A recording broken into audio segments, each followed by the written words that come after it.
दोस्तों नमस्कार।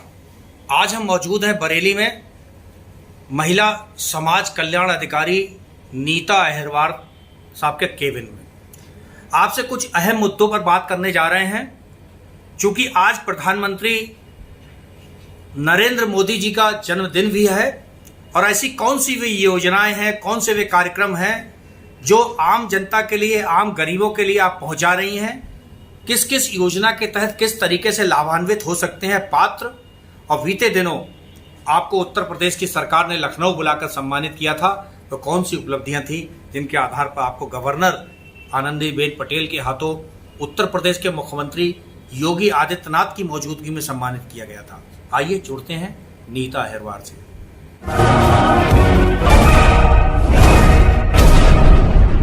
नीता अहिरवार, मेरे दर्शक आपको देख रहे हैं, जानना चाहेंगे कि आपका विभाग क्या करता है। आज प्रधानमंत्री नरेंद्र मोदी का जन्मदिन भी है और क्या पैगाम देना चाहेंगे मेरे दर्शकों को। नीता अहिरवार। नमस्कार।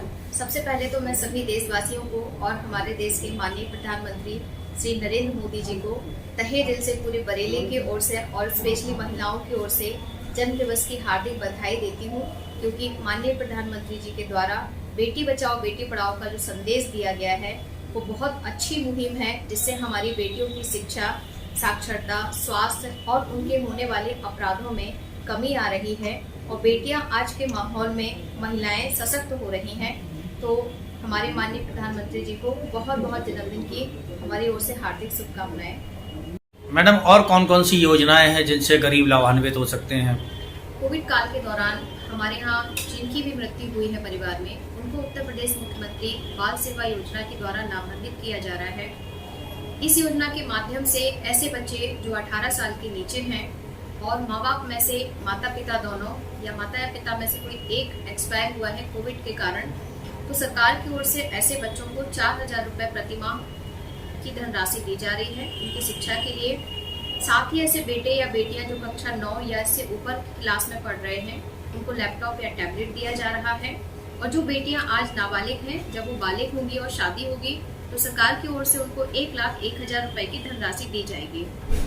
ये 2 जून को माननीय मुख्यमंत्री जी द्वारा इसकी घोषणा की गई और ये योजना लागू हुई। लेकिन शीघ्र ही कुछ समस्याएं आई, क्योंकि कोविड से बहुत सारे लोगों की जाँच नहीं हुई थी, लेकिन क्षति बहुत ज्यादा हुई। तत्काल प्रभाव से माननीय मुख्यमंत्री जी द्वारा इस चीज को समझते हुए उत्तर प्रदेश मुख्यमंत्री बाल सेवा योजना सामान्य लॉन्च की गई, जिसके अंतर्गत ये शर्त है कि 1 मार्च 2020 के बाद ऐसे कोई भी परिवार जिनके परिवार में किसी भी कारण से माता या पिता या दोनों की मृत्यु हुई है और जिनके बच्चे 23 साल से नीचे या ग्रेजुएशन कंप्लीट ना किया हो, उनको इसका लाभ दिया जा रहा है। आय जिनकी 3 लाख से नीचे है ये परिवार पात्र है। साथ ही बाल सेवा योजना सामान्य के अंतर्गत परिवार में अधिकतम 2 बच्चों को 2,500 रुपए प्रति माह दिया जाएगा। यानी ऐसे परिवार में बच्चों को प्रति माह 5,000 की धनराशि माननीय मुख्यमंत्री बाल सेवा योजना के अंतर्गत दी जाती है। माध्यम से क्या अपील करना चाहेंगे हमारे दर्शक आपको देख रहे हैं? हम आपके माध्यम से ये अपील करना चाहते हैं कि मीडिया एक बहुत सशक्त माध्यम है। तो जैसे कि माननीय मुख्यमंत्री जी और माननीय प्रधानमंत्री जी दोनों ही महिलाओं, बेटियों और सभी को योजनाएं जो पात्र हैं उनको लाभान्वित कराने के लिए प्रयासरत हैं। तो आप सभी से अनुरोध यही है कि इन सब योजनाओं की जानकारी आपको इसलिए दी जा रही है कि इस योजना के माध्यम से और अधिक से अधिक जो हमारे पात्र और जरूरतमंद महिलाएं, बेटियां हैं, वो इसका लाभ ले सकें। मैडम नीता अहिरवार, ऐसी वो कौन सी उपलब्धियां थी बीते दिनों योगी आदित्यनाथ उत्तर प्रदेश के मुख्यमंत्री की मौजूदगी में आनंदीबेन पटेल गवर्नर यूपी ने आपको सम्मानित किया? जी, जो हमको ये सम्मान प्राप्त हुआ है इसके अंतर्गत मिशन शक्ति अभियान, जो माननीय मुख्यमंत्री जी द्वारा समस्त महिलाओं, बेटियों और आम जनमानस को विभिन्न सरकारी योजनाओं और शासन की प्राथमिकता की जो कल्याणकारी योजनाएं हैं उनको जागरूक करने के लिए चलाया जा रहा है। इसके क्रम में पिछले साल जब मिशन शक्ति अभियान बरेली में स्टार्ट हुआ, पूरे यूपी में भी, उसमें बरेली में सबसे ज्यादा महिलाओं और बेटियों को जो हमारे सहायता नंबर हैं विभिन्न, पुलिस का, महिला कल्याण का, चाइल्ड हेल्पलाइन का, इन नंबरों से जागरूक किया गया और बहुत अधिक ज्यादा संख्या में हम लोगों ने कैंप के आयोजन किए। विधवा पेंशन, मुख्यमंत्री कन्या सुमंगला योजना, बेटी बचाओ बेटी पढ़ाओ एवं अन्य विभागों की परस्पर समन्वय से बहुत सारे लाभार्थियों को हमने जागरूक किया और उनको लाभान्वित किया। और सबसे बड़ी बात जो बरेली के लिए स्पेशल थी कि यहाँ पर ये सरकारी मिशन शक्ति अभियान पब्लिक का अभियान बन गया और हर महिला और आम जनमानस ने इसमें बढ़ चढ़ के सहयोग किया। जो महिला कल्याण विभाग के अंतर्गत विभिन्न योजनाएं संचालित हैं, उसमें सबसे पहले निराश्रित महिला पेंशन का नाम आता है, जिसके अंतर्गत आज जनपद बरेली में लगभग 79,000 महिलाओं को हम लोग पेंशन दे रहे हैं। ऐसी कोई भी महिला जिनके पति की मृत्यु हो गई है और वो 2 लाख के नीचे उनका आय प्रमाण पत्र है, ऐसी महिलाएं 500 रुपए प्रतिमाह की दर से त्रैमासिक 1500 रुपए की धनराशि सरकार की ओर से उनको दी जाती है सीधे खातों में। इसके साथ ही हमारे यहाँ पे मुख्यमंत्री कन्या सुमंगला योजना, जो बेटी बचाओ बेटी पढ़ाओ योजना को समर्थित करती है, जिससे कि बेटियों की शिक्षा और उनके स्वास्थ्य को अच्छा बनाने के लिए उनके जन्म पर, उनके टीकाकरण पर और उनकी विभिन्न 6 श्रेणियों में पढ़ाई पर सरकार की ओर से 15,000 रुपए का लाभ दिया जाता है।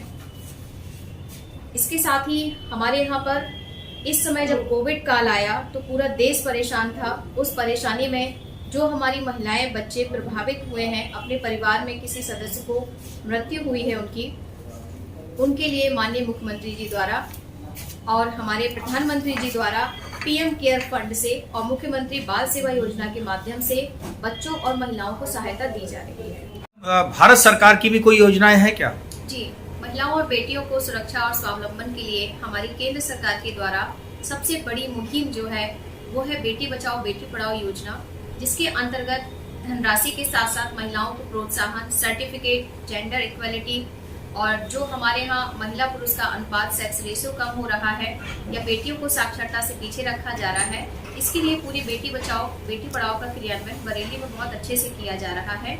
और साथ ही वन स्टॉप सेंटर आशा ज्योति केंद्र, जो निर्भया कांड हमारे यहाँ दिल्ली में हुआ था, उसमें किसी और महिला और बेटी को उन परिस्थितियों का सामना ना करना पड़े, इसके लिए निर्भया फंड के अंतर्गत वन स्टॉप सेंटर बरेली में और प्रत्येक जिले में संचालित है, जो महिलाओं और बेटियों को एक ही छत के नीचे सारी सुविधाएं उपलब्ध करा रहे हैं, जैसे कि पुलिस, काउंसलिंग, ट्रेनिंग, कैंटीन और उनको रहने के लिए। तो महिलाओं के लिए और बेटियों के लिए केंद्र सरकार द्वारा बाल संरक्षण योजना है, जिसके अंतर्गत हम लोग जेजे एक्ट के अंतर्गत पूरी संस्थाएं संचालित हो रही हैं और CWC बाल कल्याण समिति, विभिन्न हमारे अनाथालय, बाल गृह बालिकाएं, सभी ऐसे निराश्रित और जरूरतमंद बालक बालिकाओं महिलाओं को